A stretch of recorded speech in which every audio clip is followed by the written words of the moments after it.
My brother told my girlfriend I was cheating. She left me and married him a year later. He had the BMW, the big promotion, the life. I had a mattress on the floor. 13 years later, he walked into my office looking for a job, didn't know I was the CEO. I let him fumble through his resume, then smiled and said, "Sorry, we don't hire liars." And just like that, I watched him lose everything. I never thought I'd see his face again. But there he was, on my company's applicant list, his name glowing on the screen like a bad omen. My brother, David, was about to walk into my office, and he had no idea what was coming. The digital world felt cold, efficient, but seeing his name, it was like a jolt. I watched him through the glass for a full 5 minutes from my executive office, sipping my coffee. On the surface, I was calm, but inside, a lifetime of memories flashed. He sat in the waiting room, shifting nervously, a meticulously polished suit that didn't quite fit. His resume was clutched in trembling hands. This moment had been 13 years in the making. But to understand why this moment was so monumental, we have to go back. Back to when I was just 23, fresh out of college, navigating the chaos of early adulthood. My world crumbled then, and, honestly, it took my dignity with it. I was just Ethan, a regular guy stumbling through. No fancy cars, no flashy lifestyle. Just a modest studio, a solid job at a mid-tier software firm, and Chloe, the woman I pictured marrying. We'd shared 3 years, almost 2 of them living together. Our relationship felt quiet, stable, not some Hollywood romance, but real. Or so I desperately believed. Then there was David, my older brother. The golden child. Perfect teeth, perfect hair, that smooth talker charm that made people swallow his lies without a second thought. He was 5 years my senior, already a manager at some Fortune 500 giant, cruising in his sleek BMW, always walking into a room like he owned the very air. My parents? They absolutely adored him. "Ethan, why can't you dress like David? Your brother bought a condo at your age. David just got promoted again, such a hard worker. Comparison doesn't even begin to cover it." But David didn't work hard. He worked smart. And by smart, I mean manipulative. He could twist facts so easily, make you question your own sanity, and people just bought it. My parents never saw that side. I did. I lived it. I had the scars to prove it. Yet, I always tried to be the bigger person, kept my distance, polite at family dinners, avoiding direct fights. I just wanted to build my own life, step out of his impossibly long shadow. At 23, I was finally making enough to think about saving. My boss liked my work, it was steady. Chloe and I had even started talking about a bigger place. She worked in marketing, sometimes staying up until 2 a.m. with a new client, but I was proud of her. We supported each other, or so I thought. Then one weekend, David came to visit. He hadn't seen Chloe in over a year. I still remember the way he looked at her when she opened the door. That fake little smile, like he already knew something I didn't. Chloe hugged him politely, a bit awkwardly, and I brushed it off. I should have noticed how he lingered, asking about our finances, our schedules, our weekends. He played it off as harmless curiosity. "Just catching up, little bro," he'd said, flashing that grin that made my skin crawl. He stayed 2 days, but by the time he left, something felt off. Chloe was quieter, distant. I just figured she was tired from work. I didn't press. That was my mistake. The first real crack came 2 weeks later. Chloe snapped at me over something trivial, dirty dishes, a missed text I don't even remember. But her tone was sharp, cold, like I was suddenly a stranger. I tried to talk to her, but she just brushed it off. "I just need space," she said. 3 days after that, she was gone. No warning, no long conversation. Just a folded note on the kitchen table. "I can't do this anymore. I'm sorry." I was numb. Confused. I called. No answer. Texted. Nothing. I even showed up at her office once, but she avoided me completely. That night, I sat on the edge of our now half-empty bed, staring at the spot where her shoes used to be, wondering what I did wrong.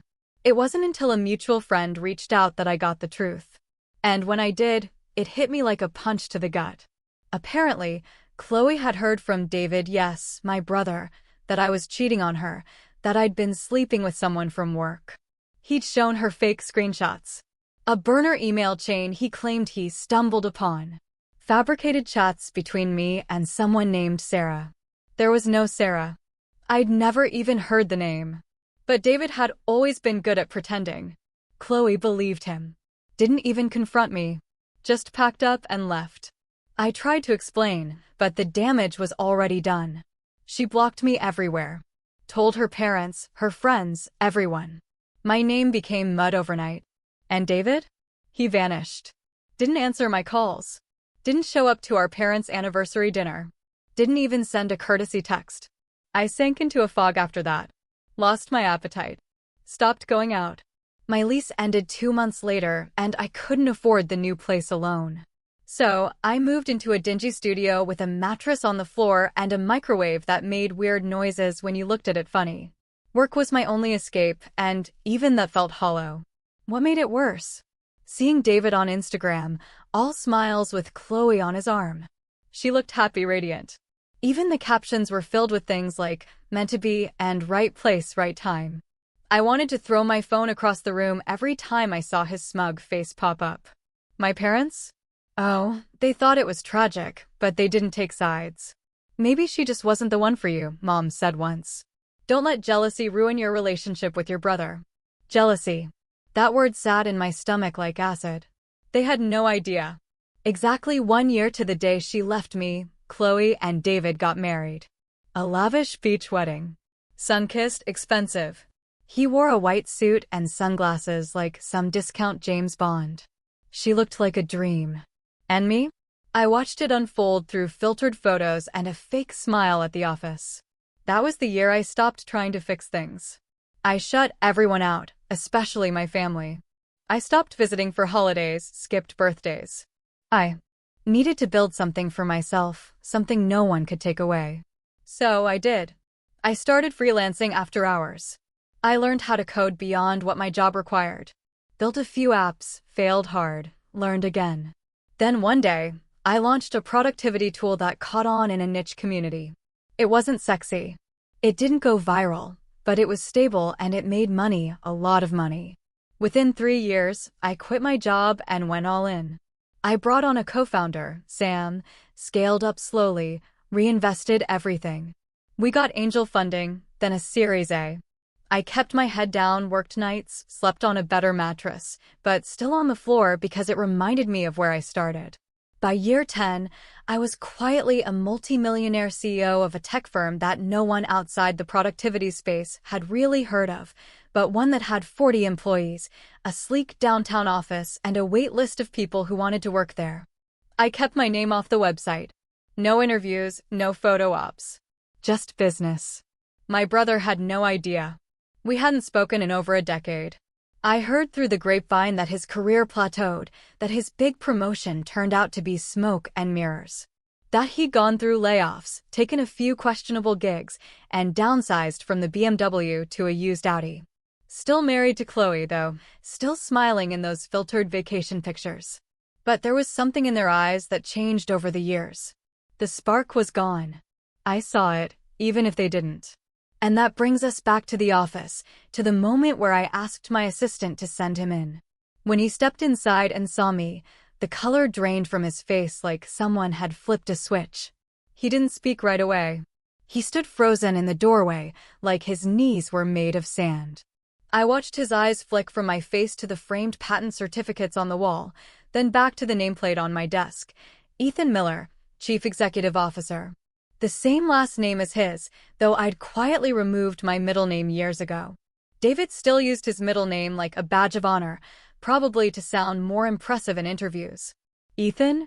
His voice cracked, almost a whisper, like saying my name might shatter something between us. I didn't respond. I let the silence stretch, the kind that makes people squirm. Wow. This is your company. He tried to smile, but it twitched like a dying light bulb. I didn't. Man, I had no idea. I gestured for him to sit. Résumé.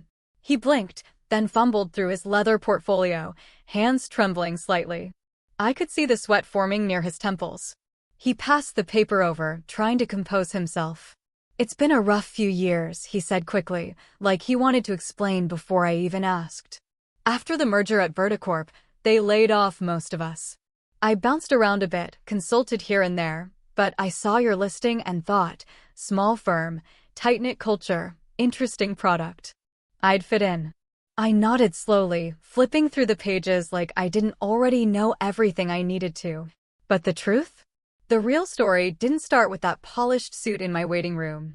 That moment, the frozen face, the stuttering voice, the panic barely hidden behind a salesman's smile, that was payoff. The beginning, that was the part no one ever saw. The part where I swallowed insult after insult, betrayal after betrayal, all served with a side of family dinner and forced smiles. I still remember the Christmas after Chloe left me. I was 24, living alone, barely scraping together enough for rent. My parents begged me to come to the family gathering. Said they missed me, said it wouldn't be the same without both their boys under one roof. I didn't want to go.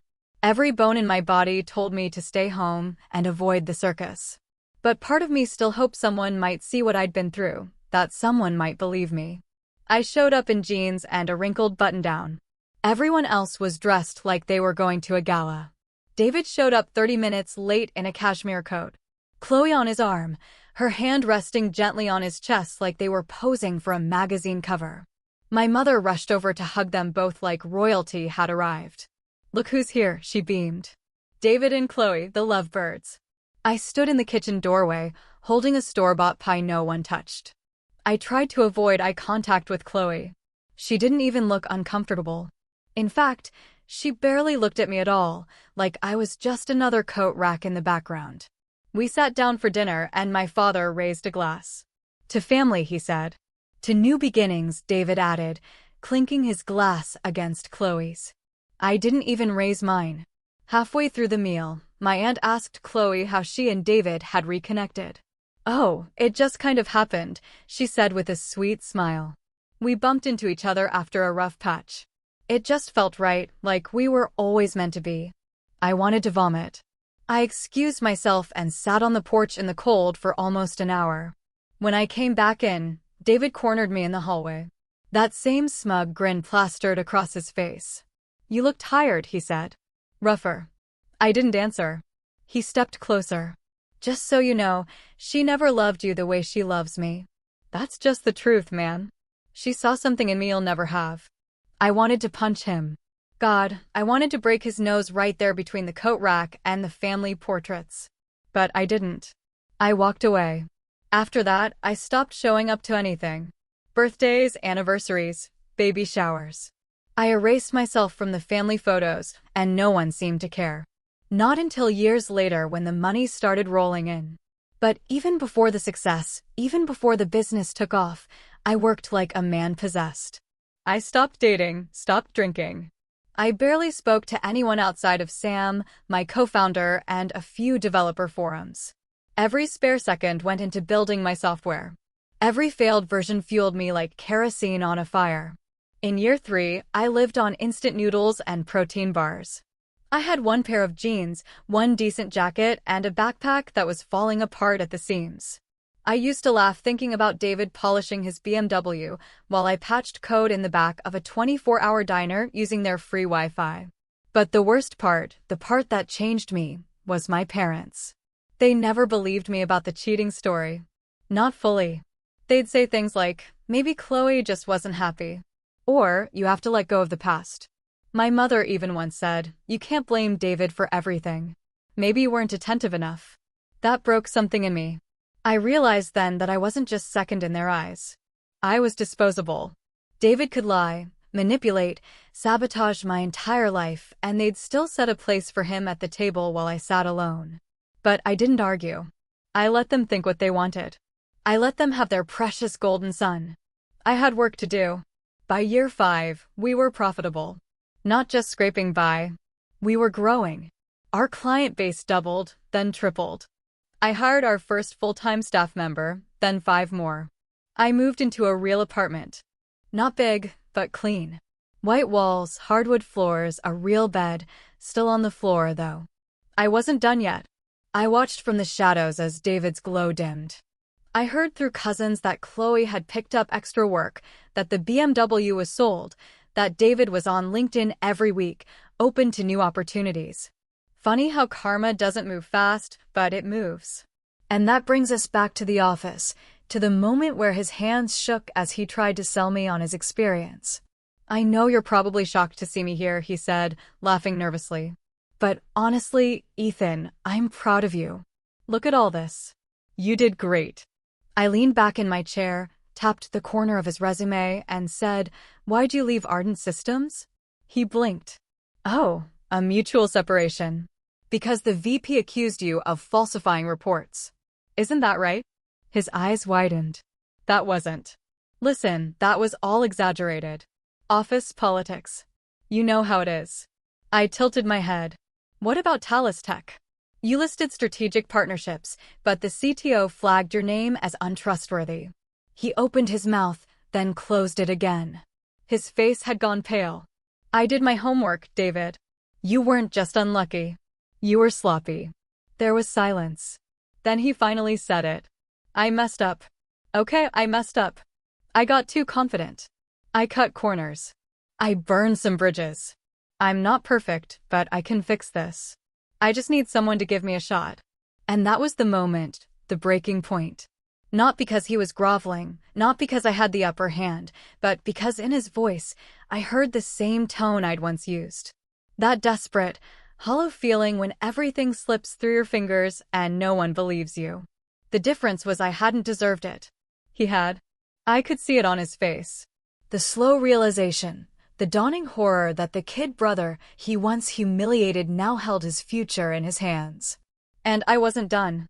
But just as I leaned forward to deliver my next line, the final twist of the knife, the office door opened and someone stepped inside. I turned. It was Chloe, dressed in a navy pencil skirt, heels clicking like metronomes against the tile, her hair pulled into a tight bun. She looked older, sharper. There were lines under her eyes that hadn't been there 13 years ago. But what caught me off guard wasn't the fact that she was here. It was the way she looked at me, with recognition, with something else. Regret. She froze. Chloe stood just inside the doorway, one hand still resting on the polished steel handle like it could anchor her to something. Her mouth was slightly open, eyes locked on mine with a mix of recognition and something heavier. It wasn't just surprise. It wasn't even guilt. It was awareness. Like she finally realized just how far I'd come and how far she had fallen with him. The door clicked shut behind her. "David," she said, her voice low and tight. Not quite a whisper, but not loud enough to be confident either. "What's going on?" David didn't answer. He couldn't. He was still staring at me, his shoulders tense, jaw clenched, like his whole body was waiting for someone to wake him up from a bad dream. I stood slowly. "I think," I said, walking around the desk with calm, deliberate steps. "You're early for your interview, Chloe. Or were you planning to vouch for your husband?" She blinked, stunned, and shook her head. "I know. I didn't know he was coming here." I stopped a foot away from her. She smelled like vanilla and something crisp, expensive. She always did, but it didn't hold the same power anymore. That scent used to haunt me. Now it was just another trace of a memory I'd already buried. "I haven't seen you in 13 years, I said softly. "And this is how fate brings us back together. Not a phone call, not a letter, just this." "I didn't know," she repeated, her voice cracking slightly now. "I swear I didn't." David finally found his voice. "You two know each other?" She turned to him slowly, eyes wide. "David, it's Ethan." The realization washed over his face like cold water. And that's when it hit me. Not the victory, not the revenge, but the sadness. Not for them, but for who I had once been. For the man who gave his heart away, watched it get stomped into dust, and spent years wondering what he did wrong. I turned away from them both, walked back around my desk, and sat down. But that's not where the story turns. Not yet. Because before I could rise, I had to fall harder than I thought possible. And back then, long before this office, before the suits and the titles and the billion-dollar valuation, I hit a bottom so low, I thought I'd never climb out again. Let me take you back. After Chloe left, I didn't just lose her. I lost everything. Mutual friends ghosted me, probably believing the story David fed them. My reputation took a hit. Even my landlord, who had once said I was one of the quiet, good ones, suddenly wasn't willing to renew the lease after Chloe moved out. Said they needed to do renovations. I knew it was because they thought I'd been the cheater. Word got around in that building. I didn't fight it. I didn't have the energy. I packed up what little I owned, some clothes, a few books, a broken coffee maker, and the cheapest mattress from IKEA, and moved into a studio apartment that had stains on the walls and a smell I couldn't place. It reeked of sadness and maybe mold. Mostly sadness. I couldn't afford a real bed frame. I had no dining table. I ate on the floor, cross-legged like a monk, most nights in silence. The radiator made clicking noises in the winter. And there were nights I shivered under 3 layers of blankets, trying to remind myself this wasn't permanent, that I had to climb back out. But the mind is cruel when you're alone. It whispers. It tells you maybe they were right. Maybe you did mess up. Maybe you weren't enough. And I listened for months. I went to work, came home, stared at the wall. Rinse. Repeat. My code got sloppy. My eyes were always bloodshot. I missed deadlines. I almost got fired twice. One night, I sat in the corner of my apartment with the lights off and a beer in my hand, thinking about calling David. Not to scream at him, not even to ask him why. Just to hear someone, to remind myself I wasn't invisible. I didn't call. Instead, I opened my laptop. It was almost 2 a.m. and I started coding. Not for work, not for anyone, just something stupid. A productivity tracker that sent motivational quotes to your phone every hour if you logged tasks correctly. The quotes were dumb. Don't wish for it. Work for it. Success is the best revenge. Stuff I used to mock. But I kept building it. 3 days passed, then a week. I forgot to eat sometimes. I dropped 6 pounds in 10 days, but I felt alive. And slowly, that dumb little app became something else. I added more features. A daily planner, a goal tracker, sleep analysis. I named it Rise because that's what I needed to do. I published it on a small forum for productivity nerds. I didn't expect much. Maybe a few comments, maybe a single download. I got 34 downloads in the first week, then 200. Then an article on a niche blog picked it up. By month 3, I had 4,000 users. None of it was polished. The UI was clunky. The alerts sometimes crashed, but people liked it. They liked that it wasn't preachy or corporate. It felt personal, human. And I started to feel human again. I built a website. I learned how to write copy. I read books on psychology and behavior change. I updated the code every night after work.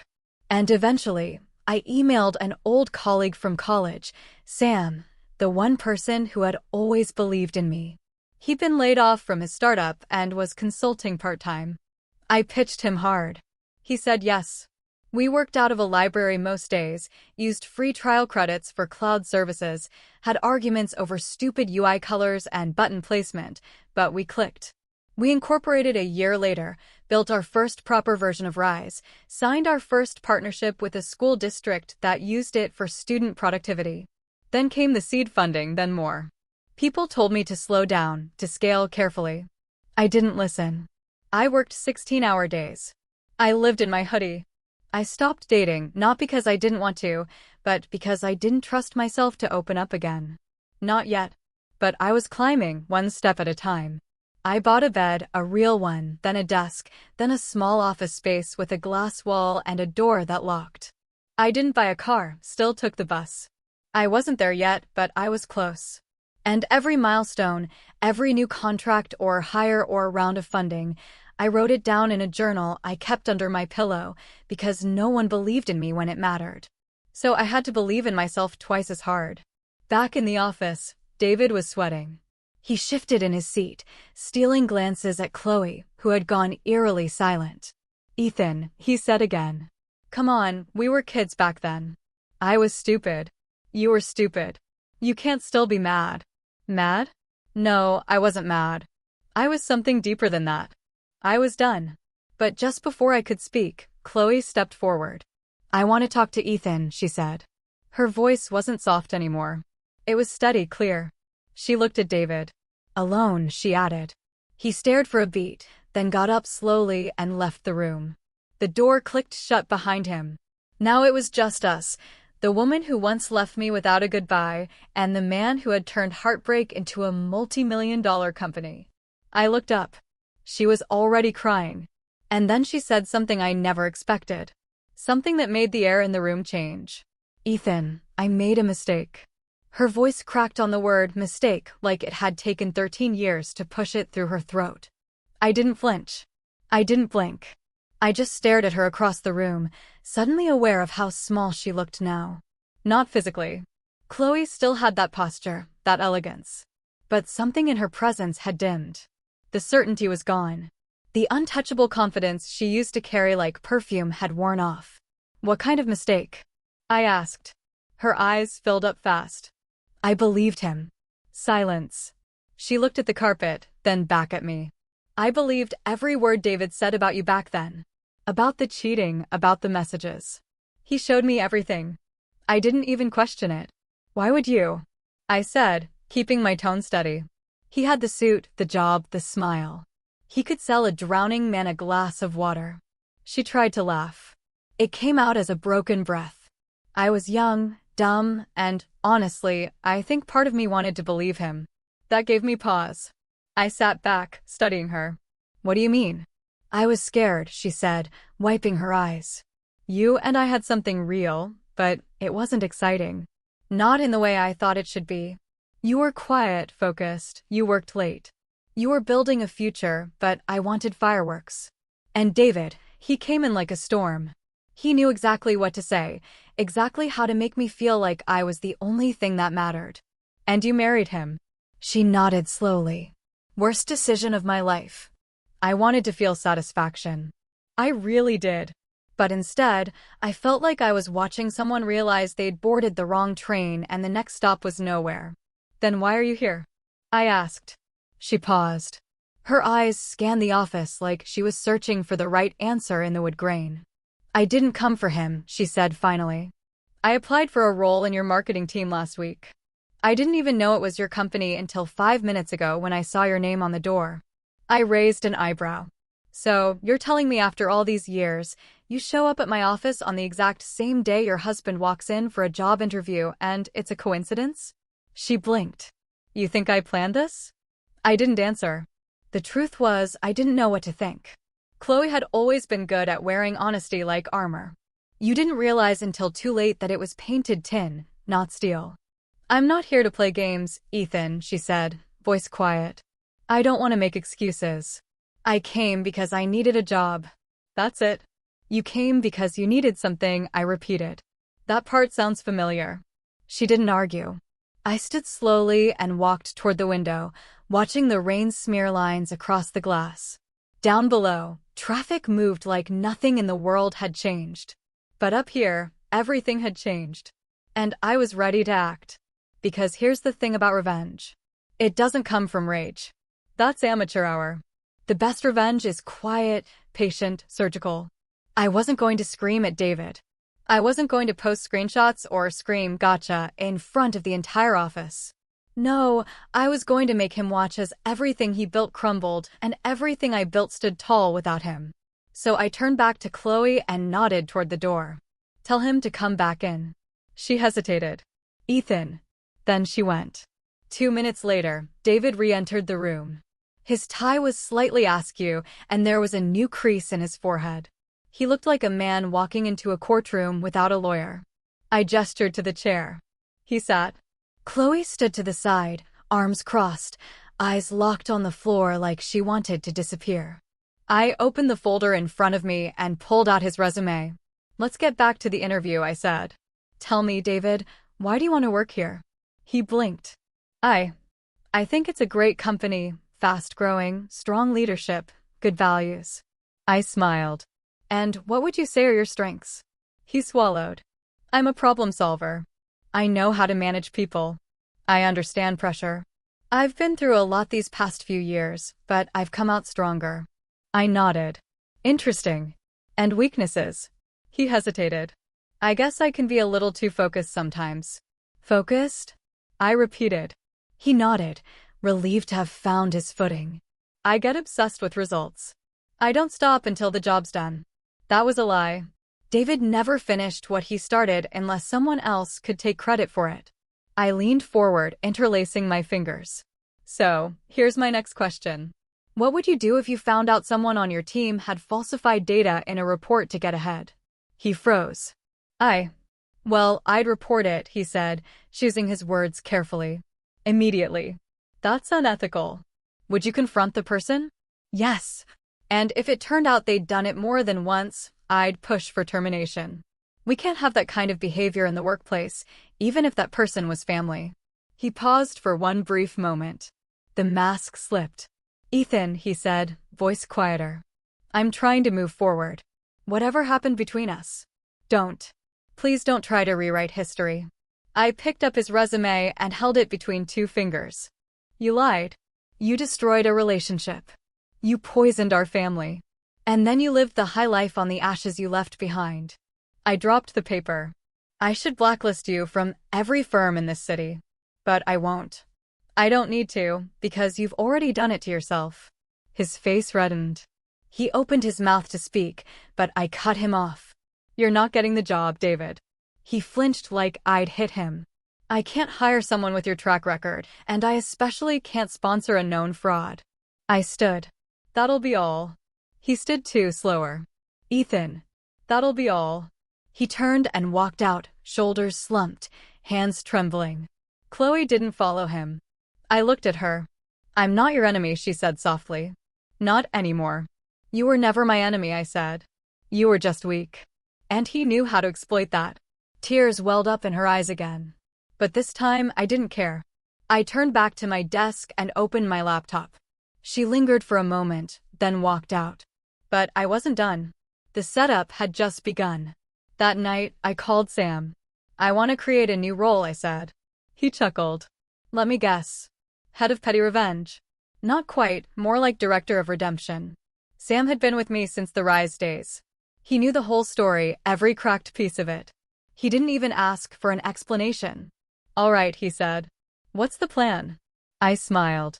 Because this wasn't about humiliating David in public. That would be too easy, too clean. This was about something deeper. It was about setting the stage. One where he thinks he's climbing back up. Where he believes the world is giving him a second chance.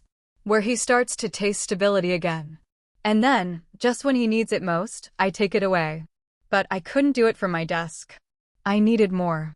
I called my legal team the next day and asked them to draft a consulting contract with a shell company I owned, one David didn't know about, a firm that had been quietly buying up smaller marketing agencies across the country. I had put out job feelers through back channels. Quiet ones. We knew David wouldn't give up easily. He'd keep looking, and eventually he'd take the bait, because desperation doesn't read fine print. He'd sign on the dotted line, eager to prove himself, to rebuild, to impress Chloe, maybe even to prove to the world that he was still somebody. And when he did, I'd be ready. He took the bait. 3 weeks after that humiliating encounter in my office, David submitted an application through a third-party hiring agency for a project management role at a boutique consulting firm called Echelon Strategies. One of several shell companies my legal team quietly helped me set up during the early expansion years of Rise. On paper, Echelon looked legit. Clean website, real clients, a slick mission statement about elevating brand equity through high-performance alignment. What David didn't know was that I owned it, not publicly, of course. The ownership was routed through holding companies and a trust in Delaware. I'd had good lawyers. It existed for one reason, to give me options, a place to test people, a place to hide my hand when needed. We scheduled the interview with a fake CEO, my old college roommate Jason, who now worked in film production, but had the acting chops to pull this off. We fed David softball questions, nodded at his buzzword soup, and gave him the illusion of control. By the end of the interview, he was practically selling us on the idea of hiring him. We offered him a 6-month probationary contract, $85,000 a year, remote work, flexible hours, small but promising team. It was everything he was desperate for. He signed it within a day. And, just like that, David Miller was back in the game. He had no idea he was a pawn on my board. He showed up to virtual meetings on time, wore button-down shirts for Zoom calls, and started emailing aggressively at 2 a.m. like he was trying to prove he still had hustle. And to his credit, he wasn't useless. He was still the same smooth talker who could polish garbage into gold, so long as no one looked too closely. We gave him just enough rope to believe he was climbing. Then we started pulling strings. I had our finance team slowly introduce inconsistencies into his reporting dashboards, subtle technical glitches that he wouldn't immediately notice. We tweaked timelines, added artificial delays, sent contradictory instructions from different departments, all managed by staff loyal to me. He started floundering, missing deadlines, sending frantic emails. I let it build. One night, we invited him to a high-level client strategy call, a chance for him to prove himself. We staged the entire thing. Client reps were actors.